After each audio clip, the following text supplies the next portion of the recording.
नमस्कार, स्वागत है आपका कुंवर क्लासेस में। पिछले वीडियो में हमने देखा था हिंदी का उद्भव एवं विकास। तो उद्भव एवं विकास में हमने क्या देखा था कि हिंदी का जो विकास क्रम है कैसा है। सबसे पहले जो सभी भाषाओं की जननी कहा जाता है वो संस्कृत को कहा जाता है। संस्कृत से उत्पन्न हुई पाली भाषा, पाली से निकली प्राकृत, और प्राकृत से जो भाषा आई इसे कहा गया अपभ्रंश। अपभ्रंश के बाद एक और आई अवहट्ट। तो यहाँ पर क्या है, हमने क्या कहा, हिंदी या जितनी भी आर्य भाषाएं हैं वो कहाँ से निकली है, आपकी अपभ्रंश से इनकी उत्पत्ति हुई है। तो आज हम अपभ्रंश के बारे में जानेंगे। पहले तो देखते हैं अपभ्रंश का क्षेत्रीय भेद। अपभ्रंश का क्षेत्रीय भेद यहाँ पर आ जाएगा, और यहाँ पर क्या है, इनसे कौन कौन सी भाषाएं विकसित हो रही हैं। तो सबसे पहला जो अपभ्रंश आता है इसको कहा जाता है सौरसेनी अपभ्रंश। सौरसेनी अपभ्रंश बहुत बार पूछा जाता है। इसमें जो पूछा जाने वाला क्वेश्चन है वो यह है कि हिंदी किस अपभ्रंश से विकसित हुई है। तो हिंदी जो है वह सौरसेनी अपभ्रंश से विकसित हुई है। किस परिवार में आती कहेंगे तो भारोपीय परिवार में आती है। किस भाषा का शब्द अगर कहा जाएगा तो फारसी भाषा का शब्द है। और किस शब्द से हिंदी शब्द निकला है तो सिंधु शब्द से हिंदी शब्द निकला है। यहाँ पर सौरसेनी अपभ्रंश में देखेंगे तो यहाँ जो सौरसेनी अपभ्रंश है इससे कौन कौन सी उपभाषाएं निकली हैं। तो जो पहली उपभाषा है ये है राजस्थानी, दूसरी यहाँ पर निकली है पश्चिमी हिंदी, इसके बाद निकली है पहाड़ी हिंदी, और अगली जो भाषा है ये है गुजराती। ये क्या है, सौरसेनी अपभ्रंश से विकसित होने वाली उपभाषाएं हैं। और इन उपभाषाओं से कौन कौन सी बोलियां निकली हैं वे यहाँ पर देखते हैं। जो राजस्थानी है इससे 4 उपबोलियां यहाँ पर निकली हैं। सबसे पहली है जयपुरी, फिर है मारवाड़ी, इसके बाद आती है मेवाती, और फिर आती है मालवी। ये पूरे राजस्थान की भाषाएं हैं। क्षेत्र के हिसाब से इनको अगर बांटें तो ये आती है आपकी पूर्वी राजस्थानी में, मारवाड़ी आती है पश्चिमी राजस्थानी में, मेवाती आती है उत्तरी राजस्थानी में, और जो मालवी है ये आती है दक्षिणी राजस्थानी में। अब इसमें जो जयपुरी है इस जयपुरी का एक नाम और है, इसको ढूंढारी भी कहा जाता है। ढूंढारी इसका उपनाम है। यदि पूछा जाएगा कि किस बोली को ढूंढारी के नाम से जाना जाता है तो ये क्या है, जयपुरी। क्या है, राजस्थानी अपभ्रंश से निकली आपकी, सौरसेनी अपभ्रंश से निकली आपकी राजस्थानी उपभाषा, और इस राजस्थानी उपभाषा से 4 बोलियां निकली हैं, जयपुरी, मारवाड़ी, मेवाती, मालवी। ये पूरी की पूरी अगर देखी जाए तो ये कौन से क्षेत्र में बोली जाती हैं, राजस्थानी क्षेत्र में बोली जाती है। सौरसेनी अपभ्रंश के अंतर्गत जो भी उपभाषाएं आती हैं वे उन क्षेत्रों की आती हैं जो पूर्ण रूप से हिंदी भाषी क्षेत्र हैं। इसके बाद आती है हमारी पश्चिमी हिंदी। पश्चिमी हिंदी से जो उपभाषाएं निकली हैं ये है, इनमें सबसे पहली आती है कौरवी, दूसरी है बांगरू, तीसरी है ब्रज भाषा, चौथी है बुंदेली, और 5वीं है यहाँ पर कन्नौजी। ये सारी की सारी किससे विकसित हुई है, पश्चिमी हिंदी। और पश्चिमी हिंदी किससे निकली है, सौरसेनी अपभ्रंश से। कौरवी को अगर देखा जाए तो कौरवी का एक उपनाम है, इसको कहा जाता है खड़ी बोली, या कहें खड़ी बोली को ही कौरवी कहा गया है। यदि यहाँ पर पूछा जाता है कि खड़ी बोली को कौरवी नाम किसने दिया तो ये नाम दिया है राहुल सांकृत्यायन ने। राहुल सांकृत्यायन ने खड़ी बोली को कौरवी नाम दिया। खड़ी बोली को कौरवी नाम दिया। और यदि इसमें दो और आते हैं, जॉर्ज ग्रियर्सन एक विद्वान आते हैं। जॉर्ज ग्रियर्सन ने खड़ी बोली के लिए किस शब्द का प्रयोग किया? तो आता है वर्नाक्यूलर हिंदुस्तानी। फिर आते हैं सुनीति कुमार चटर्जी, उन्होंने खड़ी बोली के लिए कहा जनपदीय हिंदुस्तानी। तो ये भी आपको याद रखना पड़ेगा। यहाँ पर लिख लेते हैं जॉर्ज ग्रियर्सन।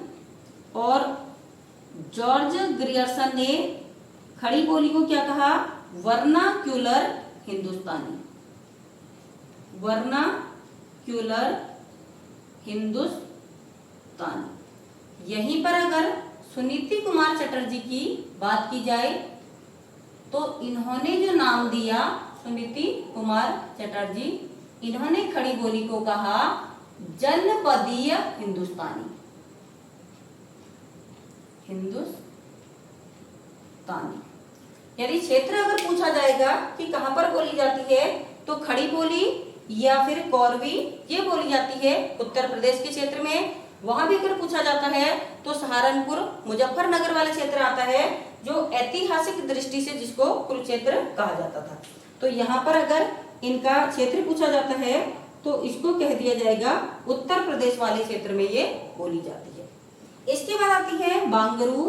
बांगरू का जो अन्य नाम है वो है हरियाणवी। ये हरियाणा वाले क्षेत्र में ही बोली जाती है हरियाणवी। और इसको अगर किस अन्य नाम से जाना जाता है, कहा जाएगा, तो इसको बांगरू या जाटू भी इसको कहा जाता है। जो नाम दिया है बांगरू जाटू, ये वहां की भूमि की शुष्कता उपजता के आधार पर ये नाम दिया गया है। इसके बाद आती है ब्रजभाषा। तो जो ब्रजभाषा है ये उत्तर प्रदेश में ही बोली जाती है। क्षेत्र अगर कहेंगे तो इसमें आगरा मथुरा वाला क्षेत्र यहाँ पर आ जाता है। बुंदेली की अगर बात करें तो बुंदेली बोली जाती है बुंदेलखंड में, और कन्नौजी बोली जाती है कन्नौज में। ये है हमारा पहला अपभ्रंश सौरसेनी अपभ्रंश। और इससे जो दूसरी उपभाषा निकली है पश्चिमी हिंदी, तो पश्चिमी हिंदी के अंदर 5 बोलियां यहाँ पर आती है। इसके बाद जो तीसरी उपभाषा है ये है हमारी पहाड़ी हिंदी। पहाड़ी हिंदी में देखिए एक चीज यहाँ पर आपको ध्यान देनी होगी, पहाड़ी हिंदी की उत्पत्ति किस अपभ्रंश से हुई है? यदि ये क्वेश्चन पूछा जाता है तो आंसर होगा सौरसेनी अपभ्रंश। यदि कभी सौरसेनी अपभ्रंश नहीं दिया गया तो यहाँ पर दिया जाएगा खस। तो ये भी आपको याद रखना है। यहाँ पर इससे 3 जो बोलियां हैं निकली हैं, इसमें आती है नेपाली, दूसरी आ जाती है यहाँ पर कुमाऊनी, और तीसरी यहाँ पर आ जाती है गढ़वाली। क्षेत्र अगर यहाँ पर पूछा जाता है तो नेपाली जो बोली जाती है ये नेपाल में बोली जाती है। कुमाऊनी के लिए कहा जाता है कि हिमाचल प्रदेश में कुमाऊनी बोली जाती है। गढ़वाली के लिए कहा जाता है उत्तराखंड में गढ़वाली बोली जाती है।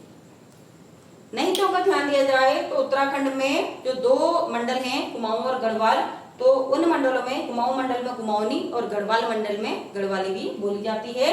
नहीं तो अगर विभाजन के दृष्टिकोण से देखें तो कुमाऊनी हिमाचल प्रदेश वाले क्षेत्र में बोली जाती है।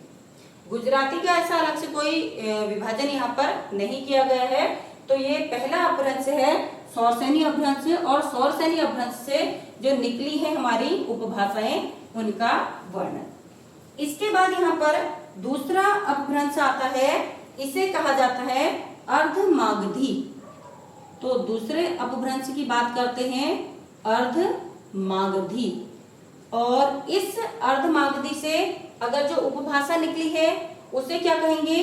तो इसको बोला जाता है यहाँ पर पूर्वी हिंदी। इस पूर्वी हिंदी से फिर से 3 बोलियां निकलती हैं। इसको कहा जाता है अवधी, बघेली और छत्तीसगढ़ी। छत्तीसगढ़ी। ध्यान दीजिए पूर्वी हिंदी जो है ये उपभाषा है और ये जो है बोलियां हैं। तो क्या क्या निकली हैं? अवधी, बघेली, छत्तीसगढ़ी। इन्हें आप ABC करके भी याद कर सकते हैं। तो अवधी अगर देखी जाए तो ये बोली जाती है उत्तर प्रदेश में, बघेली बोली जाती है मध्य प्रदेश में और छत्तीसगढ़ी बोली जाती है छत्तीसगढ़ में। ये दूसरा अपभ्रंश है अर्धमागधी। तीसरे अपभ्रंश की बात करते हैं तो तीसरा अपभ्रंश यहाँ पर है, इसे कहा जाता है मागधी। और मागधी से देखिए कौन कौन सी उपभाषाएं यहाँ पर निकलती हैं। तो यहाँ मागधी से निकलती हैं बिहारी, बंगाली,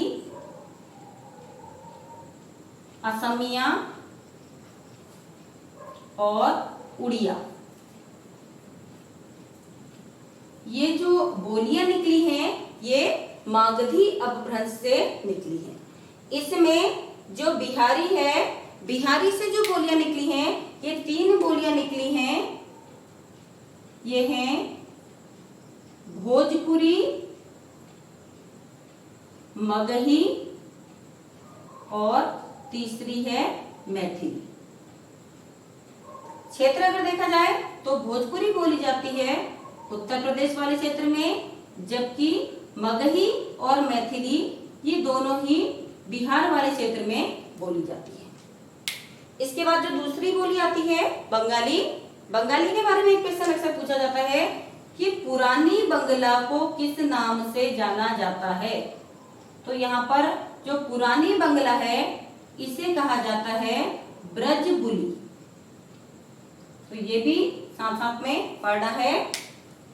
ये है मागधी अपभ्रंश से निकली हुई बोलियां।